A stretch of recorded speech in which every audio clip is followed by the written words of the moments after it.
What's going on? It's Miles from Interloper here, and we are on the Faceless 10-year Planetary Duality Anniversary Tour, and we're going to go ahead and look at some of the guitars I use. So, what we have going on here, this is my main one right here. As you can see, I've got a professional guitar stand here. It serves as a cooler as well. But this is a Schecter Sun Vale Super Shredder, left-handed model, so it's the correct way. And what I had done, so these are pretty similar to stock. I swapped the pickups out for Seymour Duncan Zephyrs, so it's just the bridge and then the neck pickup. And then I had them swap the Floyd Rose out with a, I believe it's a 1500 series. So it's kind of got this, it actually doesn't kind of, it absolutely has the tight fit suction bar, which is nice because you can get really nice kind of flutters on it. It's something I like. So something else I had done was a little bit of a control swap. So initially this three-way switch was right here, and then this volume knob was still there, and there was a tone knob there. So what I had done is the tone knob got taken out. I don't like them at all, so they should just not be there. Took it out, and then this was also bumping into my hand when I'd play. I'd get a little bit of like my knuckles bumping into it, so it was just in the way, and I didn't care for it a whole lot. So this was like the easiest kind of swap we could do without having to create maybe like a custom pin board, you know. Outside of the hardware and control swaps, I'm using Elixir strings. I use on this guitar in E standard 9 through 42 nano webs. So they're the Blue Pack nano webs. Poly webs are a little slicker, but I prefer these. In addition to that, the last modification is the strap locks. The guitar is made of mahogany, and then it is a maple neck. It sounds pretty nice. It's bolt-on, and then has a battery pack here. However, I took it out because originally these come with EMG retroactive Hot Rod 80s pickups, I believe, and they sound really nice, but I do like the Seymour Duncans more, so I swapped them out, and now it, nice. Now it just has an empty battery cavity right here. Outside of that, this is the main guitar I use for almost every song in the set. I use it on 5 out of 6 of the songs we're playing on this tour, and it's pretty great. I think I've snapped one string maybe, so that's pretty good so far. I'm very happy with it, and I love it very much. So this is the second guitar I use in the set. I use this for A Red Letter Day. That song is in drop C, and this is pretty much the same exact guitar as this. However, the pickups are a little bit different. In the bridge here, I have the Seymour Duncan Black Winter, which I think is quite great. It sounds real nice. This has the original bridge in it as well, which, looking at it now, also has the tight fit thing. I think it's just the materials it's made of that are different between that and the 1500 series. This also has the Sustainiac pickup in it, which is pretty cool. These knobs control that, so that's basically on off.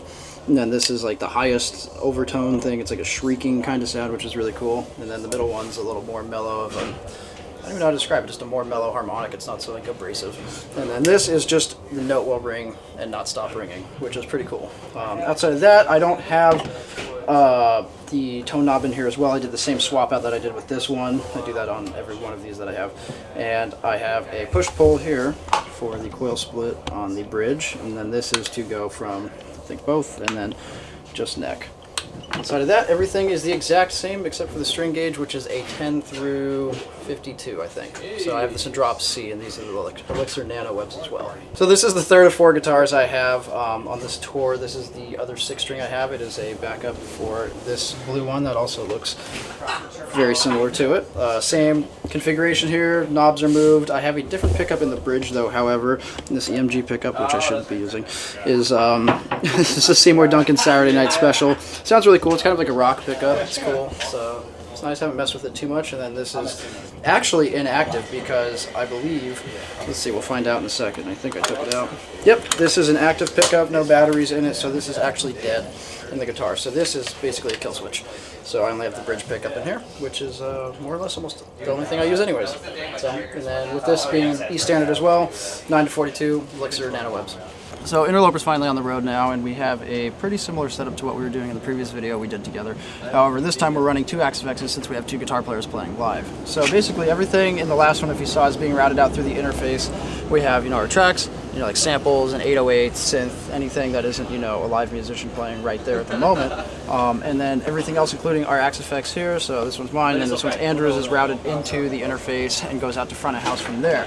So something we had to do that's a little bit different with Interloper, since we have everyone's on in-ears, it eats up a lot of your outputs. So we ended up having to do mono mix for our in-ears, so that ate up 4 of the outputs. So Mike's on in-ears, Andrew's on in-ears, Aaron and I are both on in-ears. So that gave us 6 outputs left to put everything through, including vocal tracks, not vocal tracks, but like vocals, Andrew's vocals, and then Andrew's vocals as well. So that's another 2, and then I think we had to squish the synth 808 and then the effects onto the same channel as well, and then the other 2 were being Andrew's guitar and my guitar.